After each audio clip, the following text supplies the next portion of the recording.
What is up, you guys? I am back with a brand new video for the first time in, well, for the first time in forever. And yeah, I am back at it again with a brand new YouTube video. I just want to say, first of all, Ramadan Mubarak to all of you guys, and I hope this Ramadan will be as prosperous and blessed. And we all know that this Ramadan is going to be so different due to the COVID-19 pandemic, which sucks because now we can't go to the masjid, we can't see our friends, and, pray Tarawih together. It's like, hey, what's good, yo? Yeah, what's good? Let's go pray together. Like, none of that happening this year unless, I don't know, until further notice, which sucks. Anyways, I am back to talk about the most important thing, the most crucial thing that you must have in the month of Ramadan.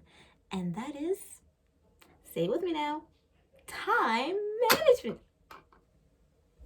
Anyways, yeah, time management. And time management is super, super, super, super important. But before we begin, let me just say this. Well, let me say two things. First of all, if you're not subscribed to my channel, what the heck are you doing? Just click that subscribe button, which is somewhere down below here. Click on the notification bell so that way you guys don't miss out on any of my future videos, inshallah. Anyways, let us move forward with this video. So having time management skills are super, super, super important. If you do not have time management, then technically your whole day will go off and you will most likely procrastinate. So one of the things that I like to do to manage my time and to be consistent in regards to it is keeping this. Yes, it is a notebook. And what I do is that I just fill out what I'm going to do for the day. So for example, I got like right here, I mean, I know it's backwards, but I would like write the month, the day, and then what I'm supposed to do. And technically it just says morning task, afternoon task, and nighttime tasks. And I think this keeps me going. I don't know if it will be the same with you guys, but it is so important to keep a notebook because that, if you like, where are my words today? This is what happens when you don't drink enough water for sahur. Drink water, people. Anyways, so just write in a notebook, because if you write in a notebook, whenever you write down your plans, it stays in your memory and you will most likely do whatever you say you were gonna do. For example, my plan was to, well, I had no plans because I didn't write, which sucks. But what I wrote a while back was that I was going to clean the house. So when I wrote it down, I was most likely motivated to clean the house. Which brings me to my next topic. I know this is going to be super, super weird of me to say, but clean the house. Because if you clean your house, you're going to be more motivated to do more tasks. And I know it is so weird to say because I bet you most of you guys who are watching this video right now really don't like the idea of cleaning the house. Because you're just like, oh, this is so much work. I don't want to do this. This is so, ugh. But believe me when I say this, you will be so happy after you cleaned your house. Because do you really want to chill and go about your day with a dirty house? Not me. It's like, okay, with me, I just have major OCD. If I do not clean my house or at least tidy up a little bit, I'm going to get anxious and I'm just gonna start fumbling around and be like, oh my god, what am I supposed to do? This house is a disaster. Like, honestly, I will freak out. So yeah, I usually clean my house to keep myself motivated and busy, and then when I'm done cleaning the house, I will be motivated to do whatever I had planned for the day, whether it is to read a book or to learn how to make a new recipe, like, I don't know, like some pasta alfredo. I could go for some pasta alfredo right now. Or, learn a new skill. And speaking of new skills, I've been taking up on sewing. I do not have a machine, but I've been taking up on sewing, and it is so much easier than I thought. I mean, at first it was difficult, but then I got used to it. I watched a lot of YouTube tutorials on how to sew, and I am going on a tangent, and I need to shut up now. Okay. So yeah, you'll be more likely to take up a new skill. And I have to say that taking up a new skill, it is super, super important, and you might be a master at whatever new skill you attain. So the most important thing to improve your time management skills, or to begin to improve your time management skills, is to not to procrastinate. It is easier said than done, but here are some ways where you can be more productive and procrastinate less. So the first thing you must do in order to be more productive, in order to manage your time, is to, say it with me now, remove things that distract you. And that could be, video games, social media. I think with, you know, I think with how advanced technology is these days, it is most definitely social media, which is the most number one distraction of all time. And I'm speaking from experience because I can sure tell you that there was a time where I was just scrolling through Facebook looking at dank memes and other things that I shouldn't be, feeding my brain with.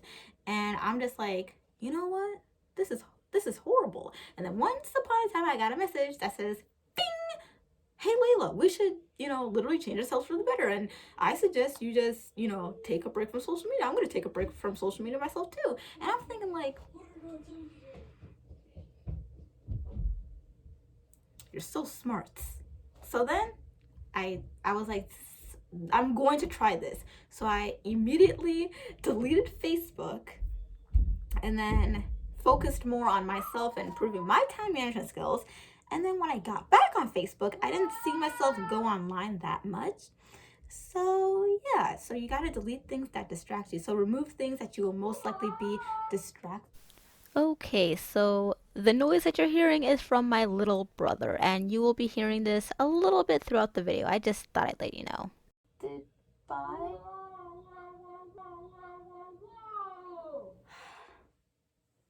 But yes, you gotta remove things that will most likely distract you. And can this person shut up? Gosh. So yeah, you gotta remove things that distract you. What else? So if you see yourself going on Instagram all the time, then temporarily delete Instagram. It doesn't have to be your account, but you could just delete, the app, so that way you are less tempted to go on it. Or if you are on Facebook, which I don't think a lot of people these days are active on Facebook, which I think that's a blatant lie. I'm active on Facebook, which I'm not telling y'all what my Facebook is, but yeah.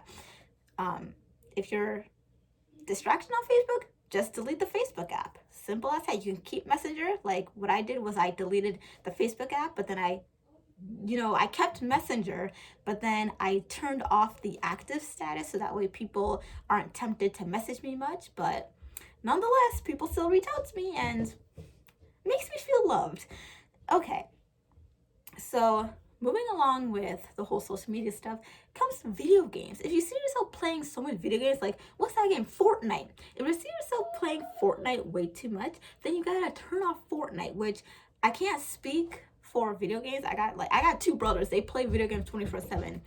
And playing video games in the month of Ramadan isn't really gonna be of benefit because what are you gaining from playing Fortnite or playing like Call of Duty or what is that game? Black Ops 2 or Need for Speed or Minecraft. Actually, Minecraft is a nice game. I'll keep Minecraft out of this because Minecraft is good for the brain.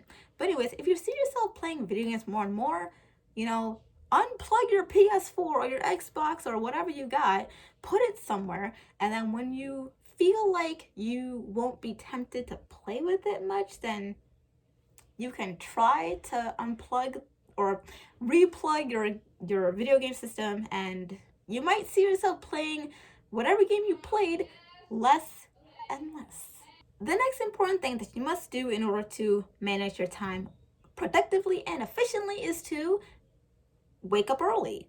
I know that is the most simplest thing you can do, but believe me, there are so many people out there who will say that they have so much trouble getting up in the morning. And I mean, I can relate, but then, if you, how do you say it? If you go to bed early and you wake up early, say you sleep at 10 or you sleep at like 11, or actually 11 is kind of late, but if you sleep at 9 or 10, you wake up at like 5 a.m., you're most likely not gonna fall back asleep. I mean, this happened with me. I went to bed at like 9 and then I woke up at 5 and there was no sense of me, going back to bed. So I got up, did my usual morning routine, and then I went about my day in the most productive way. Oh, that rhymes.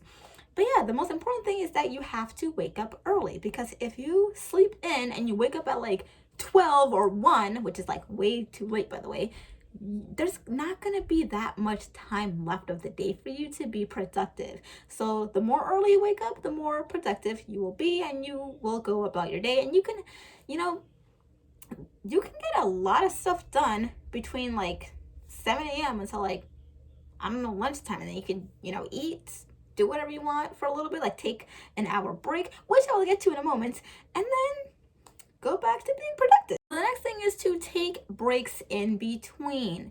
And I know this sounds so tempting for everybody to just be like, oh, I'm going to take a break, and then most likely they'll never get back to doing their productive activities. So what I'm saying is, if you take breaks between the day, between the times that you are trying to get a lot of work done, you'll most likely feel motivated to get back to work, if that makes any sense. So for example, if you're a college student like myself, and you were in the middle of typing this really big essay, like 3 pages or 1 hour, or it's like 5 paragraphs, I don't know. I can't remember how many pages or paragraphs that I've written for my essay. But then if you see yourself doing that, you can just take breaks in between. It could be a 5-minute break, it could be a 1-hour break, whatever. But then if you take breaks in between, study sessions or chores or whatever, you will most likely get back to work, and you will most likely feel motivated to get back to work. Otherwise, if you don't take small breaks in between, you will most likely, experience burnout, have, I don't know, maybe a meltdown, I don't know, and you will feel unmotivated to continue with your work. So it is so important to at least take a couple of, breaks in between whatever you're doing, so that way you can feel motivated to get back to whatever you were doing. The last tip I can give you guys in regards to time management and productivity is to use your reminders app often. So I have an iPhone, so I often use my reminders app. Just type down whatever you have planned for the day, and then set an alarm, so that way your phone can remind you to do whatever you were doing. And I think that can help a lot of people. It's personally helped with me. And with me, I find alarms super annoying. So the more my phone annoys me, the more likely I will be motivated to do my work. So like, okay, fine, I'll just do it to get it over with. And then bam, I do my work and everything's all fine and dandy. So hopefully this video is of benefit. This video was so sudden and so random, but I just wanted to jump in and just talk to you guys about time management and productivity. So I keep doing this, I keep hitting the wall decor. Like, I spent so much time. By the way, this is my inspiration board. I can show you guys a tour on my next video about my inspiration board. I'm trying to have like a physical inspiration board, and hopefully I can do that with my computer as well. So yeah, if you found any benefit with this video, like this video, subscribe, and comment down below, how do you guys manage your time if you have time management skills? And I will see you guys next time. See you when I see you.